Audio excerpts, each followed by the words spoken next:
Hello everyone. आज के इस लेक्चर में हम लोग रिफ्रैक्शन बेस्ड थोड़ा सा प्रॉब्लम्स देखेंगे, ठीक है। और उसके बाद अगर टाइम बचा तो थोड़ा सा अपर इन डेप्थ देख लिया जाएगा, ठीक है। चलिए स्टार्ट करते हैं। जैसे मैंने एक एग्जांपल दिया था आपको, है ना, कि एक आपका स्फेयर है, क्या स्फेरिकल ग्लास है, जिसकी रिफ्रैक्टिव इंडेक्स हमें क्या दे रखी थी, √3 दे रखी थी, ठीक है। और हमने आपसे बोला था कि एक लाइट रे यहाँ पे इंसिडेंट कर रही है at an angle of 60 degree, ठीक है। तो हमें डेल्टा नेट निकालना था। क्या निकालना था हमें? नेट डेविएशन, जब ये फाइनली इससे इमर्ज आउट करेगा, ठीक है, बाहर की तरफ निकलेगा। कैसे निकालेंगे? देखो, सबसे पहला चीज तो सर कहां कहां पे रिफ्रैक्शन होगा। पहला इस सरफेस पे, यहाँ पे। अच्छा, बाहर में क्या है? बाहर में कुछ नहीं दिया, मतलब कि बाहर में हमारा मीडियम जो है वो क्या है? एयर है, जिसकी रिफ्रैक्टिव इंडेक्स क्या होती है? 1 होती है, ठीक है। तो अगर ये 60 डिग्री है, ठीक, तो यहां से क्या करो आप, यहाँ पे पहला रिफ्रैक्शन यहां होगा। जब ये यहाँ पे रिफ्रैक्ट करेगा तो लाइट रे नॉर्मल की तरफ आएगी या नॉर्मल से अवे जाएगी, ठीक है। तो सबसे पहला चीज तो सर नॉर्मल क्या है? नॉर्मल कहां पर है? दैट इज नॉर्मल लाइन कौन सा है इस जगह पे? ये वाली लाइन क्या है? हमारी नॉर्मल लाइन है ना। इस पॉइंट पे, ये इस पार्ट पे परपेंडिकुलर लाइन कौन सी होगी? ये वाली होगी, है ना। और नॉर्मल हमेशा क्या होता है, अगर किसी भी स्फेरिकल सरफेस पे नॉर्मल खींचा जाए तो वो कहां से पास होता है? सेंटर से पास होता है, ठीक है। तो यहां पे देखो, ये सिखाया था आपको किसमें? स्फेरिकल मिरर में नॉर्मल खींचना सिखाया था आपको, ठीक है, जिससे हमें रेडियस ऑफ कर्वेचर पता चल रहा था। नॉर्मल खींच रहे थे हम लोग। चलिए देखिए, तो ये 60 डिग्री है, तो ये अब बताइए रिफ्रैक्टिव इंडेक्स किधर का ज्यादा, अंदर का या बाहर का? अंदर का। तो डेंसर मीडियम कौन सा है? ये वाला। तो लाइट रे किधर से किधर जा रही है? Rarer to denser medium. जब ये रेयरर टू डेंसर जाएगी तो बताओ ये टुवर्ड्स द नॉर्मल जाएगी या अवे फ्रॉम द नॉर्मल? तो सर जब ये रेयरर से डेंसर की तरफ जाती है ना, जब ये रेयरर से डेंसर की तरफ जाती है तो ये टुवर्ड्स दी नॉर्मल जाती है, ठीक है। ये टुवर्ड्स दी नॉर्मल जाती है, ठीक है सर। और ये एंगल हमारा कितना होता है? ये एंगल आर होगा हमारा, एंगल ऑफ रिफ्रैक्शन। क्या हम इसे निकाल सकते हैं? बिल्कुल निकाल सकते हैं सर। देखो, पहला μ1 पता है, आई पता है हमें, μ2 पता है और आर हमें निकालना है। कौन सा फॉर्मूला लगाया? स्नेल्स लॉ से हम लोग, है ना, कौन सा फॉर्मूला लगा सकते हैं? μ1 sin i is equal to μ2 into sine are, ठीक है। μ1 कितना है सर? 1 है। sin i कितना है सर? 60 डिग्री है। μ2 कितना है? √3 है। sin r, आर हमें निकालना है सर। sin 60 को क्या लिख सकते हो? √3/2 लिख सकते हो। इधर आ जाएगा √3 इंटू साइन आर, तो यहां से r हमारा, ये sin r आ जाएगा 1/2 एंड दिस इंप्लाइज r हमारा कितने के बराबर आएगा? 30 डिग्री के बराबर। तो r हमारा कितना हो गया? 30 डिग्री। अगर ये 30 डिग्री है, ठीक है, तो नेक्स्ट रिफ्रैक्शन कहां होगा? नेक्स्ट रिफ्रैक्शन इस सरफेस पे होगा। क्या नॉर्मल खींच सकते हैं? बिल्कुल खींच सकते हैं सर। क्या ये हमारा नॉर्मल हो जाएगा? है ना, ये हमारा क्या हो जाएगा? नॉर्मल। ये हमारा नॉर्मल नहीं होगा। नॉर्मल कहां से खींचा जाता है? नॉर्मल हमेशा सेंटर से खींचा जाएगा। तो इस जगह पे नॉर्मल कौन सा होगा? देखो, यहां पे एक छोटा सा पार्ट काटा करो, यहां पे नॉर्मल कैसा होगा? परपेंडिकुलर ऐसा होगा ना कुछ, ठीक है। तो परपेंडिकुलर हमेशा कहां से पास होता है? सेंटर से पास होगा, ठीक है। तो ये हमारा क्या हो गया? नॉर्मल। देखो, इस वाले पार्ट पे ये क्या होगा? परपेंडिकुलर होगा, ठीक। तो अब देखो, यहाँ की मीडियम क्या है? √3। यहाँ की मीडियम की रिफ्रैक्टिव इंडेक्स क्या है? √3। बाहर की मीडियम की रिफ्रैक्टिव इंडेक्स 1 है। बाहर की मीडियम की रिफ्रैक्टिव इंडेक्स क्या है? 1 है। इस बार ये रे किधर से किधर जाएगी? डेंसर टू रेयरर जाएगी। तो बताओ, ये अवे फ्रॉम द नॉर्मल जाएगी या टुवर्ड्स द नॉर्मल जाएगी? तो आप बोलोगे sir away from the normal जाएगी। तो नॉर्मल कौन सा हो गया? ये वाला। अवे फ्रॉम द नॉर्मल मतलब रे कैसे चली जाएगी? ऐसे चली जाएगी, ठीक है। तो हमें क्या ये वाला एंगल निकालना है ना, हमें ये वाला एंगल निकालना है। कैसे निकालेंगे? अच्छा, तो ये एंगल निकालने के लिए μ2 पता है, μ1 पता है, ठीक है। क्या आपको इस वाले रिफ्रैक्शन पे ये एंगल पता है क्या? सोचो जरा सा। अगर ये 30 है तो ये एंगल कितना होगा? ध्यान से देखो, तो ये भी रेडियस है और ये भी रेडियस है। अगर ये दोनों रेडियस है तो ये ट्राइंगल कैसा है? आइसोसेलेस ट्राइंगल है। अगर ये आइसोसेलेस ट्राइंगल है तो ये एंगल कितना हो जाएगा? 30 डिग्री हो जाएगा। अगर ये 30 डिग्री हो जाएगा तो ये एंगल कितना होगा सर? ये एंगल आप निकालोगे तो ये कितना आएगा आपका? 60 डिग्री के बराबर आएगा, ठीक है। तो आप ये, तो यहां से कर सकते हो ना, इसका refractive index into sine of इसका एंगल इज इक्वल टू इसका refractive index into sine of इसका एंगल, ठीक है। तो वहां से आपका ये एंगल कितना आ जाएगा? 60 डिग्री आ जाएगा, ठीक। तो यहां से हमारा ये 60 डिग्री आ गया। बताओ डेल्टा 1, यहाँ पे फर्स्ट डेविएशन का हुआ, यहाँ पे ये हो गया हमारा क्या? डेल्टा 1। डेल्टा 2 कहां हुआ सर? डेल्टा 2 ये रहा, ये हमारा पाथ, ये रे किधर जा रही थी, ऐसे जा रही थी, चल किधर गई, इधर चली गई, ये हो गया हमारा डेल्टा 2। तो बताओ डेल्टा 1 क्या होगा, डेल्टा 1 सर ये पूरा 60 था, 30 पे चला गया, तो डेल्टा 1 आ गया हमारा 30 डिग्री। डेल्टा 1 कितना हो जाएगा, 60 माइनस 30। बताओ क्लॉकवाइज या एंटी क्लॉकवाइज, देखो तो ध्यान से, ये डायरेक्शन कौन सी है, ये डायरेक्शन है सर क्लॉकवाइज, तो डेल्टा 1 हो जाएगा 60 माइनस 30, 30 डिग्री क्लॉकवाइज। ठीक है, डेल्टा 2 के बारे में पूछे आपसे तो डेल्टा 2 क्या ये है हमारा, डेल्टा 2 बताओ कौन सा डायरेक्शन है सर, डेल्टा 2 हो गया हमारा कौन सा डायरेक्शन है, ये क्लॉकवाइज। ठीक है, तो ये एंगल कितना है 60 माइनस 30, तो डेल्टा 2 भी हमारा कितना होगा 30 डिग्री, किधर होगा क्लॉकवाइज होगा, तो डेल्टा नेट क्या आ जाएगा हमारा, डेल्टा 1 प्लस डेल्टा 2 मतलब 30 प्लस 30 60 डिग्री, डायरेक्शन क्लॉकवाइज। ठीक है सर, क्लॉकवाइज को नेगेटिव मान लेते तो ये भी नेगेटिव होता और ये भी नेगेटिव, तो माइनस 30 क्या आता, माइनस 60, माइनस आ रहा है मतलब क्लॉकवाइज, प्लस मान लिया तो प्लस मान लिया। ठीक है, किसी में कोई दिक्कत नहीं है, यहाँ दोनों क्लॉकवाइज थे इसलिए मैंने डायरेक्ट जोड़ दिया इसे। ठीक है, चलो ये हो गया आपका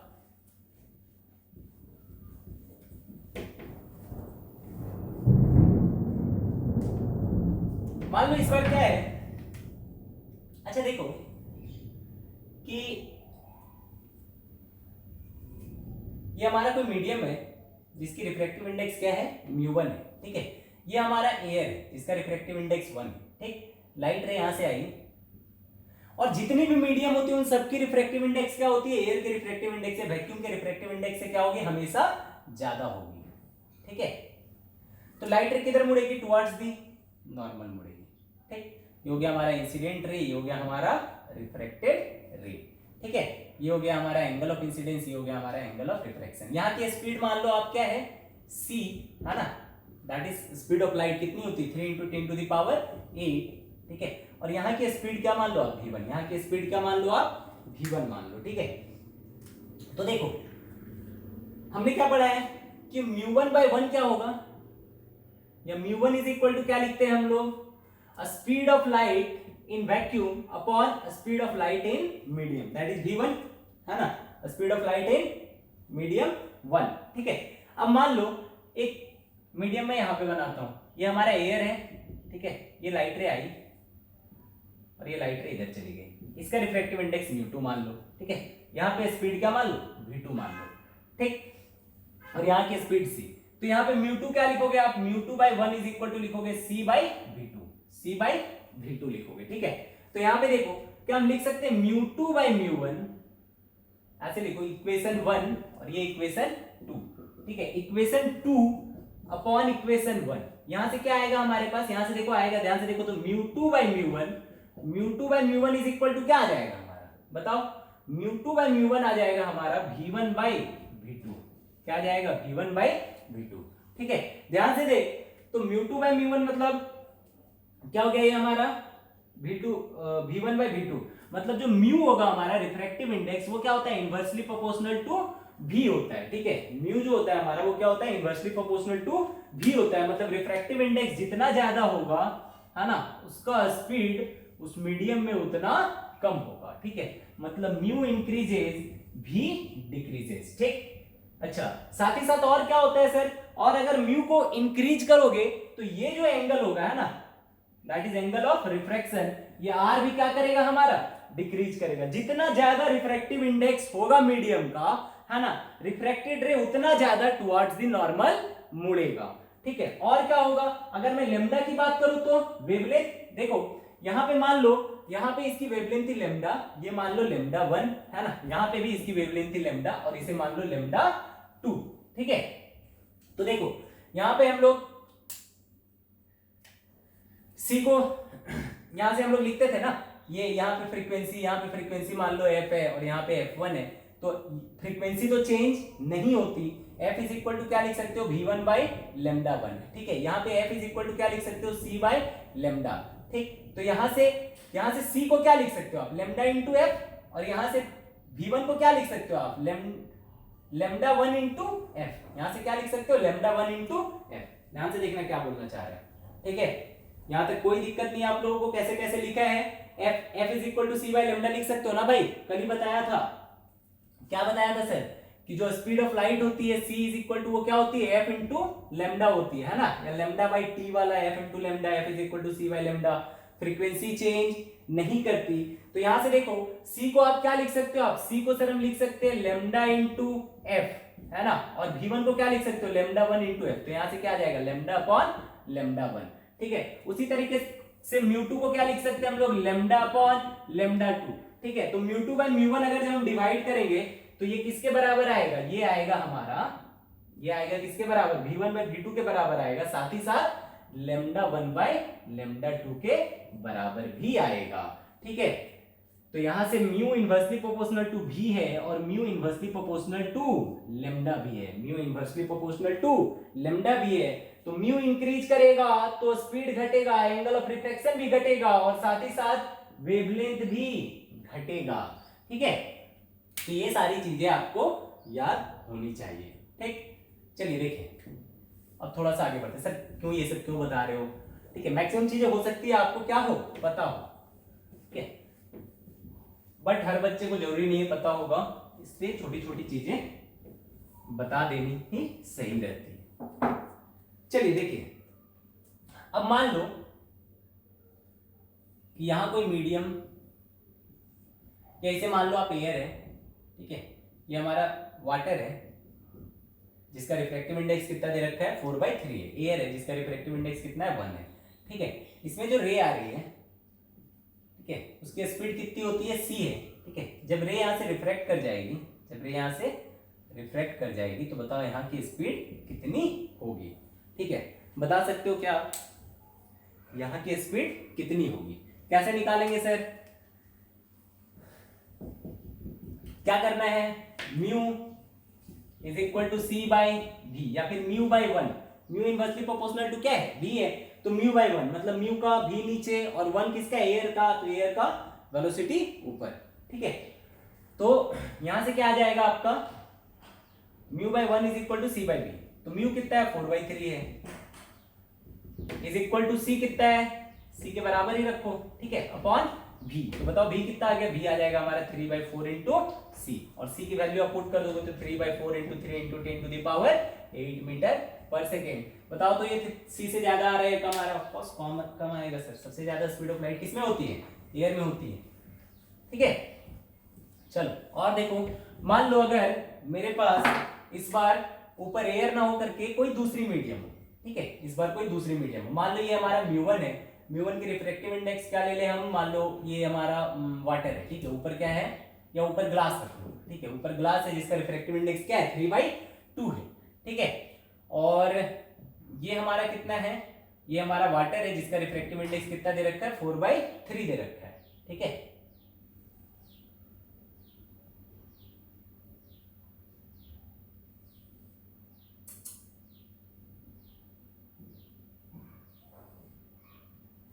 ठीक, तो अगर यहां पर स्पीड ऑफ लाइट क्या है v1 है, यहां पे स्पीड ऑफ लाइट क्या है v1 है, तो बताओ यहां v2 कितना होगा।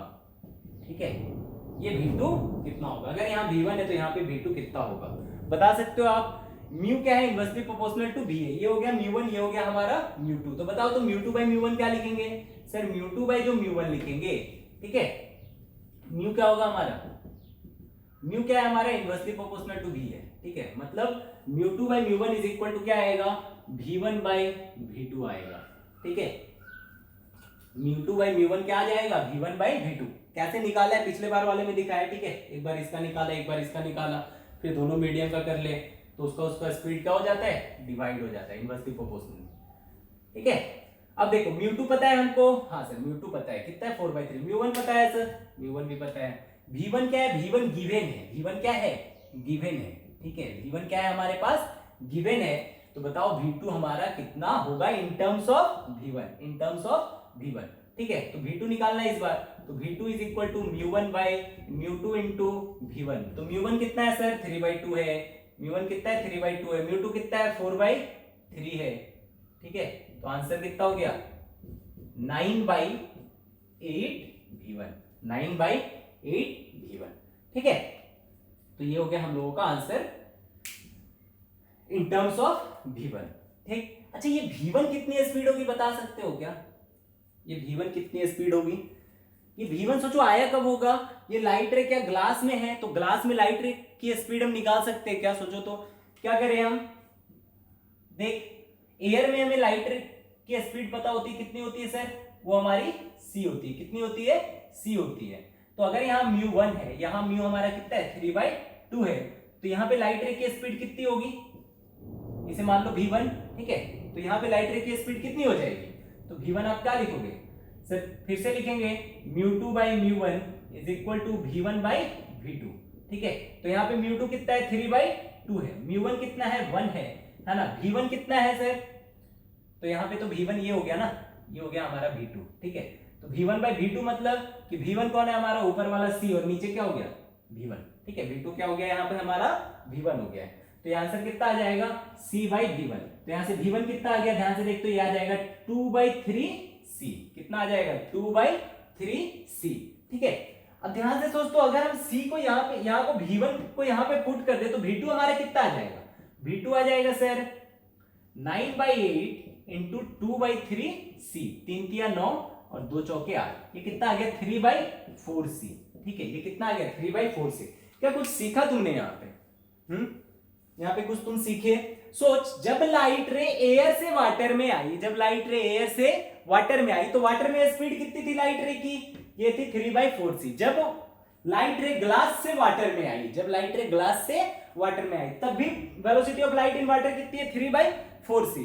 तो क्या speed of light in medium ये डिपेंड करता है कि ये किस मीडियम से आ रही है? इस मीडियम में सोचो, क्या बोले? समझ आया कि यहां पे भी वाटर है और इसके पहले वाले क्वेश्चन में भी नीचे क्या था? वाटर था। लेकिन दोनों क्वेश्चन में अंतर क्या है कि यहां पे इस वाले के ऊपर वाले में कौन सा मीडियम है? ग्लास है, और पिछले वाले में ऊपर में कौन सा मीडियम था? एयर था। तो दोनों में कुछ डिफरेंस है क्या? हाँ सर, दोनों में जिससे रे इंसिडेंट कर रही थी उसकी मीडियम अलग अलग थी। तो बताओ, अगर अलग अलग मीडियम है, ठीक है, इंसिडेंट वाली, तो क्या उस पर इसकी स्पीड डिपेंड करेगी क्या? दैट इज कि वाटर में वेलोसिटी कितनी होगी, ये इस ऊपर वाले के मीडियम पे डिपेंड करेगी क्या? देखो आंसर क्या अलग अलग आ रही? नहीं आ रही सर। तो यहां की जो स्पीड होगी, वाटर में जो स्पीड होगा हमारा, वो हमेशा क्या होगा? 3/4C होगा। जो हमारा ग्लास में वेलोसिटी होगी या स्पीड होगी लाइट की, वो हमेशा क्या होगी? 2/3C ही होगी, ठीक है। वो कभी भी हमारे ऊपर वाले मीडियम पर डिपेंड नहीं करती है, ठीक है। इसे मिटाते हैं थोड़ा सा, है ना, और आगे बढ़ते हैं हम लोग।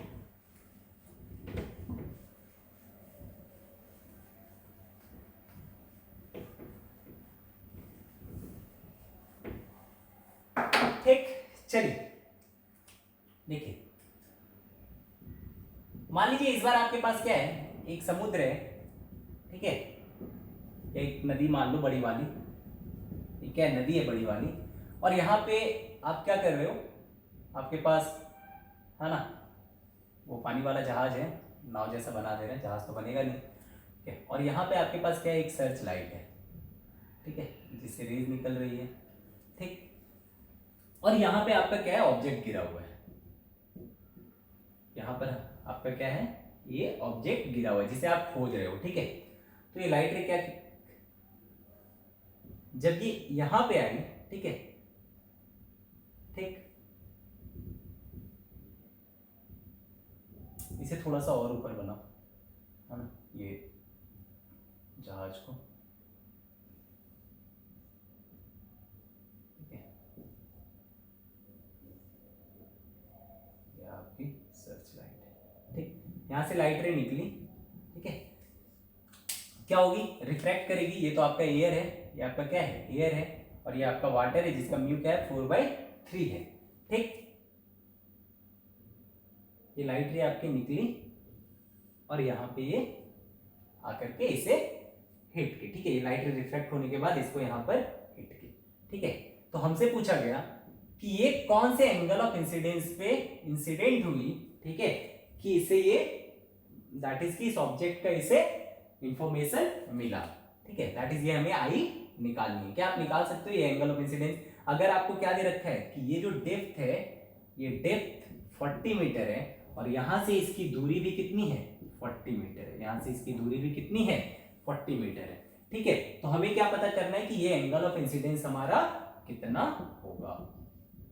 ठीक है, ये सर्च लाइट है हमारे पास, ठीक, इस सर्च लाइट से लाइट निकल रही है। ठीक है, अगर अगर पानी नहीं होता तो ये लाइट कहां जाकर के गिरती, ये लाइट सीधी जाती इधर कहीं गिरती है ना, तो ये इसे कैच नहीं कर पाती। ठीक है, क्या हुआ, ये लाइट रे ऐसे आई और रिफ्रैक्ट होकर के फिर यहां गई, ठीक, तब जाकर के ये लाइट रे इसे हिट की और तब जाकर के इसे सिग्नल मिला कि हाँ वहां पे हमारा सामान गिरा हुआ है। ठीक है, अगर ये पानी नहीं होता तो क्या ये लाइट रे यहां आती, नहीं आती, ये लाइट रे सीधी चली जाती। अगर ये मटेरियल अलग हो जाता, ठीक है, ये पानी की जगह हमारा केरोसिन का अगर नदी होता तो क्या हो जाता, तो लाइट रे और मुड़ जाती। ठीक है, क्योंकि उसका रिफ्रैक्टिव इंडेक्स और ज्यादा होता, क्या तब ये हिट करता क्या इस जगह पे, तब भी ये हिट नहीं करता, ये पानी है तभी ये इसने एंगल पे रिफ्रैक्ट हो रहा है। ठीक है, तो देखिए अब बताइए कि ये एंगल ऑफ इंसिडेंस कितना है, कैसे निकालेंगे हम लोग, ध्यान से देखो।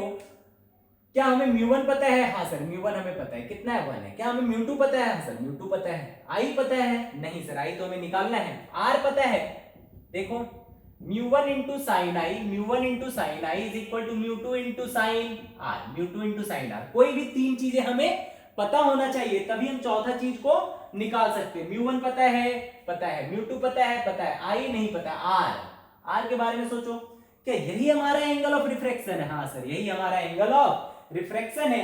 क्या हम इस R को पता कर सकते हैं, कर सकते हैं सर, ये 40 है, ये 40 है, 10R is equal to P by B, मतलब 10R is equal to 40 by 40, मतलब आंसर कितना है 1, तो R हमारा कितने के बराबर है, 45 डिग्री के बराबर है। मतलब क्या हमें तीसरा चीज पता चल गया, तो I हमें निकालना है। μ1 कितना sir 1 into sine i is equal to μ2 कितना 4/3 इंटू साइन 45। ठीक है, तो साइन आई कितना आ गया सर, साइन आई हमारा आ गया 4/3√2 है ना, साइन 45 का आंसर कितना होता है 1/√2, तो आई क्या आ जाएगा, आई आ जाएगा साइन इनवर्स 4/3√2। ठीक है, तो ये हो गया हमारा आंसर। चलिए और आगे बढ़ते हैं।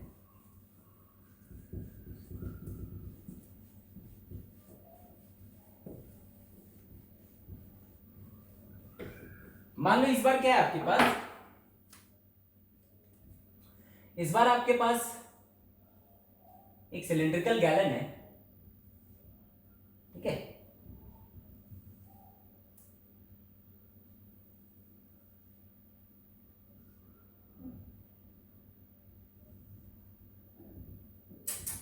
क्या यार, ठीक, ये सिलिंड्रिकल गैलन है, इसकी ये वाली हाइट दे रखी है कितने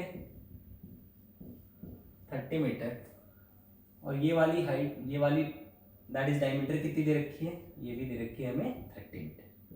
ठीक है, 30 सेंटीमीटर ले लो या मीटर लो ना, 30 सेंटीमीटर ले लो। ठीक है, और ये भी 30 सेंटीमीटर, 30 मीटर तो बहुत बड़ी जाएगी। देखो क्या है कि यहां पे हमने एक होल बनाया हुआ है, ठीक है, जिस होल से सिर्फ एक ही लाइट रे पास हो सकती है। तो एक लाइट रे यहां से पास हो रही है जो कि डायरेक्टली कहां हिट कर रही है, इसके एंड पॉइंट को हिट कर रही है। ठीक है, लाइट रे यहां से किसे हिट कर रही है, डायरेक्टली इसके एंड पॉइंट को हिट कर रही है। ठीक, तो देखो, और यहां पे आपकी आंख है, यहां पे क्या है, आपकी आंख लगी हुई। ठीक, ये इसका सेंटर पॉइंट है, इसे O मान लो।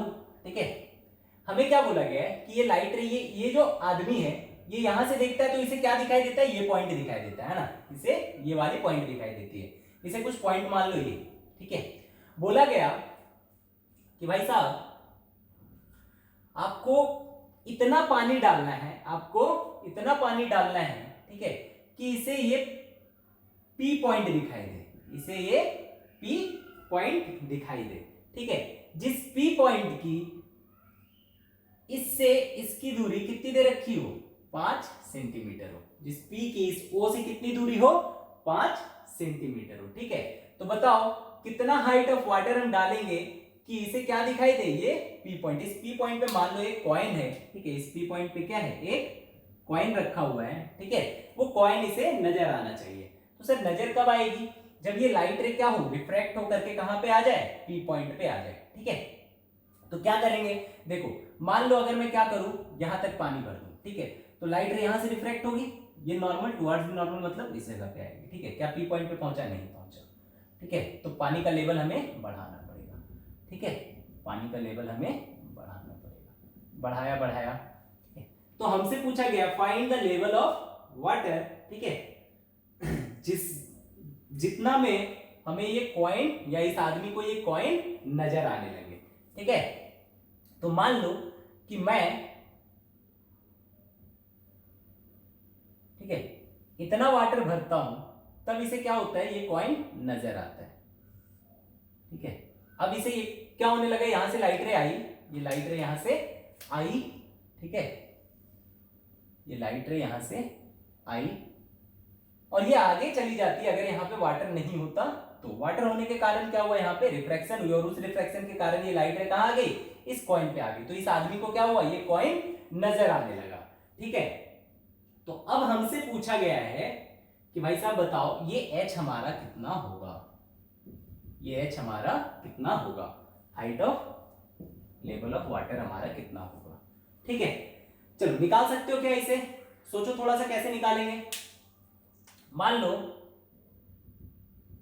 कि ये वाली डिस्टेंस क्या है, x है, ये वाली डिस्टेंस क्या है, x है, ठीक है, ये वाली हाइट क्या है, h है, ये वाली हाइट h है, ठीक है, ये एंगल क्या है, एंगल ऑफ इंसिडेंस है, और ये क्या है, एंगल ऑफ रिफ्रैक्शन, ये क्या है, एंगल ऑफ रिफ्रैक्शन है, ठीक है, हमें क्या ये h निकालनी है ना, ये हमें h निकालनी है, अगर हमें r पता चल जाए, अगर हमें r पता चल जाए तो देख हमारे पास क्या क्या वेरिएबल है, r वेरिएबल है, x वेरिएबल है, h वेरिएबल है, i हमें पता है क्या, ध्यान से सोच, तो ये वाला angle he angle of incidence है क्या, हाँ सर ये वाला angle he angle of incidence है, ये अगर i है, ये अगर i है तो हम बोल सकते हैं कि sir tan i is equal to p by B, tan i is equal to p by B, ठीक है, चलो सॉल्यूशन देखो, ये हमें हाइट निकालनी है कि वाटर लेवल कहां तक आया, ठीक है, चलो एक बार पॉज करके खुद से कोशिश करना बनाने की, अगर ना बने फिर सॉल्यूशन देखना, ठीक, चलिए देखिए, ये आई हमें पता है क्या, हाँ सर आई पता है, tan i is equal to क्या लिख सकते हैं सर, tan i लिख सकते हैं हम लोग 30/30, दैट इज इक्वल टू कितना आ जाएगा हमारा 1 आ जाएगा, तो आई कितना आ गया हमारा 45 डिग्री आ गया, ठीक है,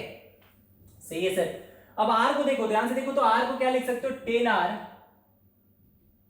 tan r is equal to क्या लिख सकते हो आप, x upon h, tan r is equal to क्या लिख सकते हो आप, x अपॉन h, ठीक है, यहां से ये r की वैल्यू आपको पता है क्या सर, अभी तो नहीं पता है, अच्छा एक बात और सुन, ये अगर i है तो ये पूरा एंगल कितना होगा, ये पूरा एंगल भी हमारा i होगा, ठीक है, ये अगर x है तो बताओ यहां से लेकर के यहां तक की लेंथ कितनी होगी, बता सकते हो, इसे मान लो आप q, तो a से लेकर के q तक की लेंथ कितनी होगी, ये अगर 5 है, ये पूरा दूरी कितना है, ये पूरा 30 है, तो o से लेकर के a तक की दूरी 15 होगी, तो a से p तक की दूरी कितनी हो जाएगी, ये 5 है तो ये पूरी 10 हो गई, तो a से q तक की दूरी कितनी हो जाएगी, 10 प्लस x, ठीक है, तो फ्रॉम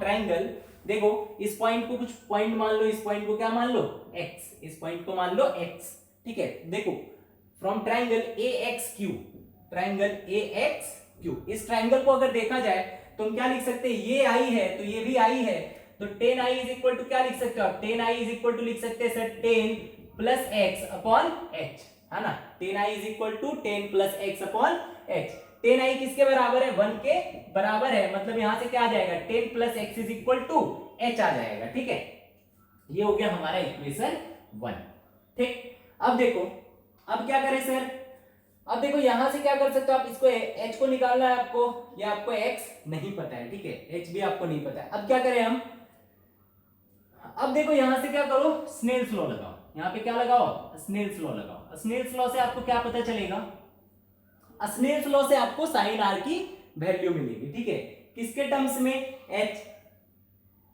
सॉरी μ2 पता, μ1 पता है ना, μ2 पता है ना, ये वाटर है, वाटर डालना है हमें, तो उसका म्यू कितना 4/3, इधर क्या एयर है तो इसका μ1 है, क्या i पता, हाँ सर i पता, तो क्या r पता चल जाएगा, बिल्कुल पता चल जाएगा सर, तो यहां से क्या पता चल जाएगा, साइन r की वैल्यू पता चल जाएगी, साइन r की वैल्यू पता चल जाएगी, ठीक है, मतलब r मिल गया, तो क्या साइन r मिल गया, तो tan r बता सकते हो, बिल्कुल बता सकते हैं सर, tan r पता चल जाएगा, tan r से x और h का एक इक्वेशन आ जाएगा, और एक इक्वेशन x और h का यहाँ पे है, तो दो इक्वेशन मिल जाएगा, दोनों इक्वेशन को सॉल्व कर लेंगे। ठीक है, देखो स्नेल्स लॉ से हम क्या लिख सकते हैं, 1 इंटू साइन आई मतलब sine 45 is equal to 4/3 into sine are.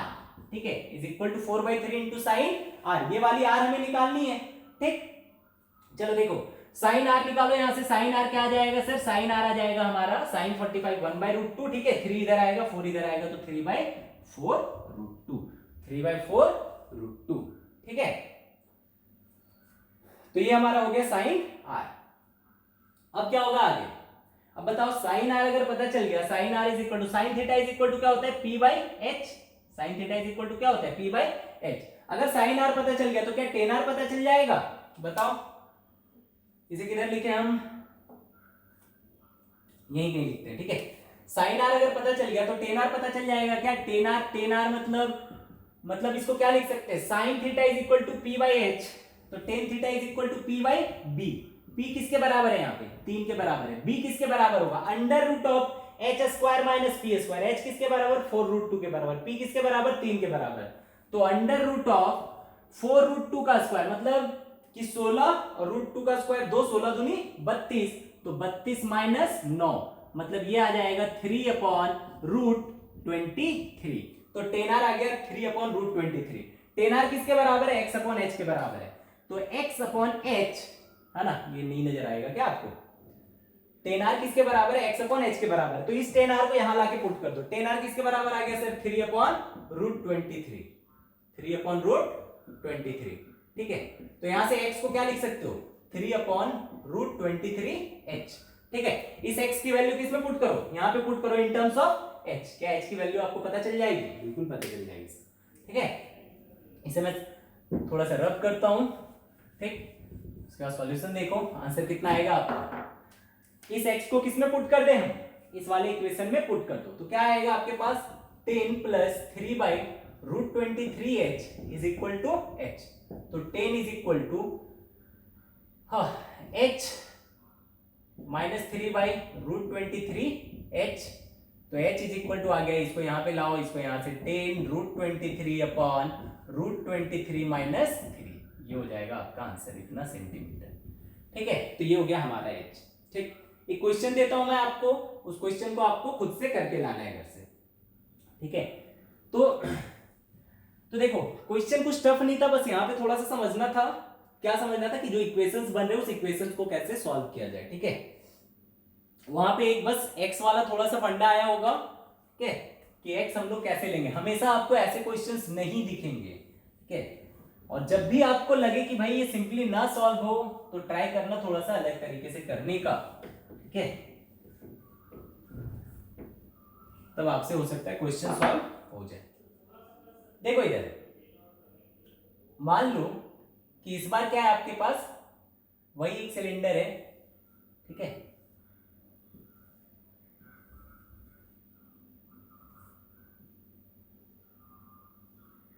ठीक, गंदा सिलेंडर बन गया।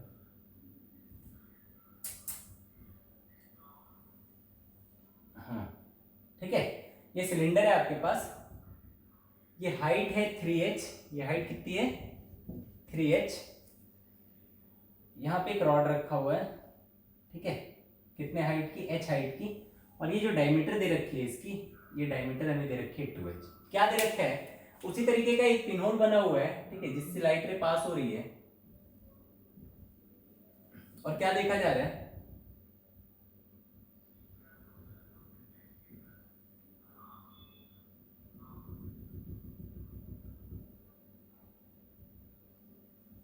ठीक है, तो लाइट रे यहां से ऐसे आ रही है ना, और इस पॉइंट को क्या कर रही है, हिट कर रही है। यहां पे एक पिनहोल बनाया हुआ है ना, जिससे लाइट रे पास हो रही है, और आपकी आंख यहां पर है। ठीक है, आप किसे देख पा रहे हो, इस पॉइंट को देख रहे हो। कब तक देख रहे हो, जब यहां पे कोई भी पानी नहीं है।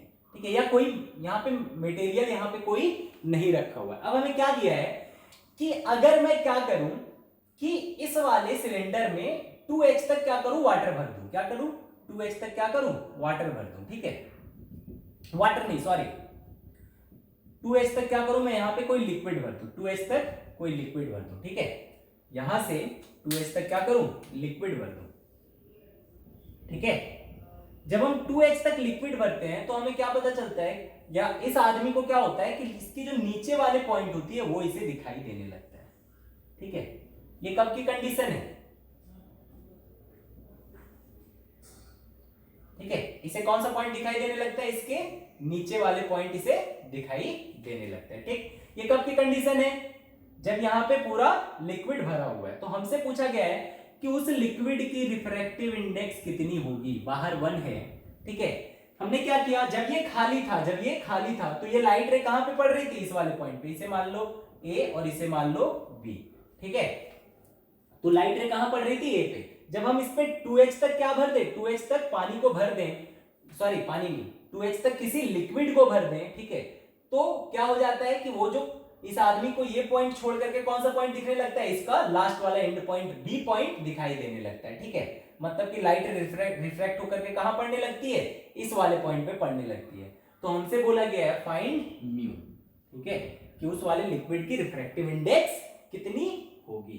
ठीक, तो ये आपको फाइंड करना है। ठीक है, इसका आंसर इसे आप खुद बनाना, ठीक है, और आंसर कमेंट बॉक्स में कमेंट करना, और अगर ना समझ आए तो भी कमेंट करना, नेक्स्ट लेक्चर में इसे ठीक है सॉल्व किया जाएगा। अगर नहीं सॉल्व हुआ तो सॉल्व हो जाता है, देन इट्स गुड। ठीक है, चलिए देखिए कि मान लीजिए अगर आपके पास क्या है कि इस बार इसे नोट करके थोड़ा लिख लीजिएगा, क्या है कि आपके पास 4-5 मीडियम है। ठीक है, ऐसा, ठीक है, यहाँ μ1 मान लो, ये आपका कुछ, इसे μ1 मान लो, ठीक है, इसे μ2 मान लो, इसे μ3 मान लो, ठीक है, ये μ4 मान लो, इसे क्या मान लो, μ5 मान लो। ठीक है, यहाँ से लाइट रे इंसिडेंट होती है, ठीक, यहाँ पे क्या हुई, रिफ्लेक्ट हुई,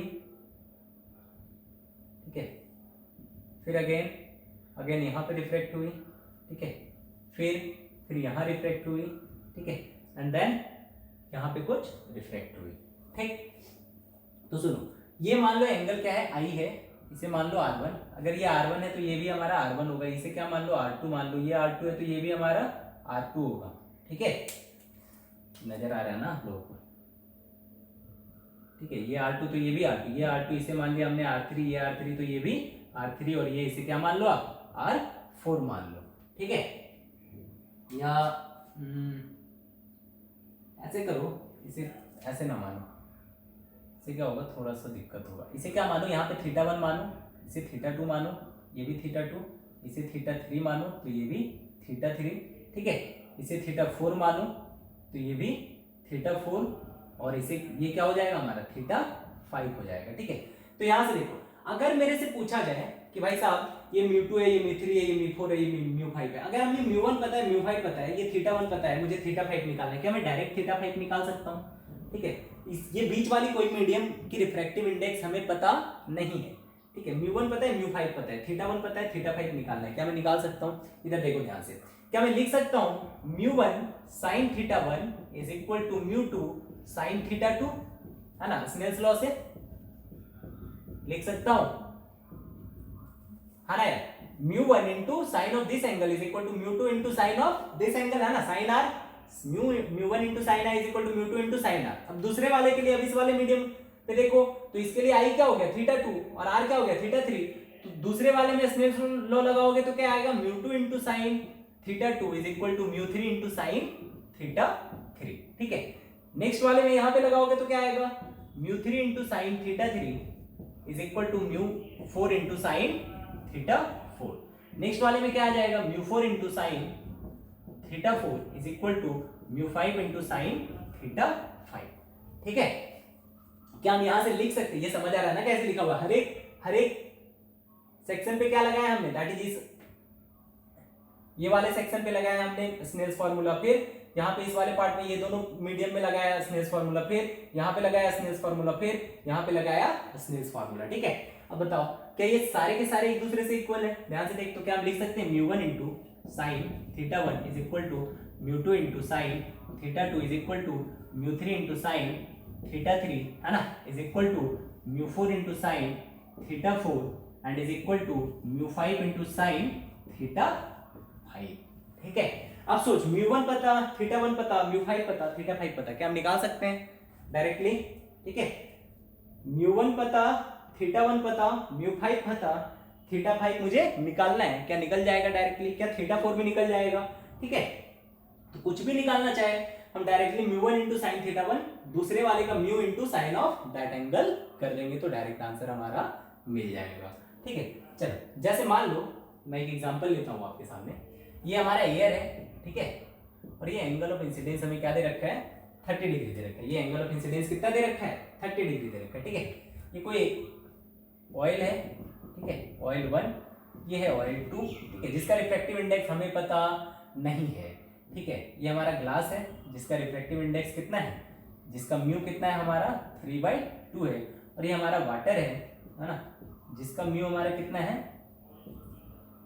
ठीक है, जिसका म्यू हमारा कितना है? म्यू ऑफ वाटर कितना है हमारा? 4/3 है।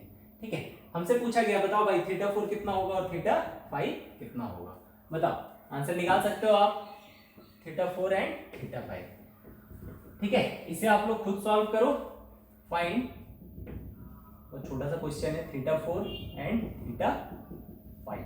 ठीक है, तो इस क्वेश्चन को तब तक आप लोग, है ना, क्वेश्चन में आए थे, हमको नहीं लगता कोई टफ क्वेश्चन है, बहुत ही आसान क्वेश्चन है, तरीका भी बता दिया है आपको, आशा करते हैं सबसे सॉल्व हो जाना चाहिए। ठीक है, और आज हम लोग कुछ रिफ्रैक्शन में प्रॉब्लम्स देखे, नेक्स्ट क्लास में हम लोग अपरेंट डेप्थ, अपरेंट शिफ्ट वगैरह पढ़ेंगे। ठीक है, और आगे हम लोग धीरे धीरे फिर इस चैप्टर को कंप्लीट करते हैं, है ना, तब तक आप इन सारी चीज़ों को प्रैक्टिस करो।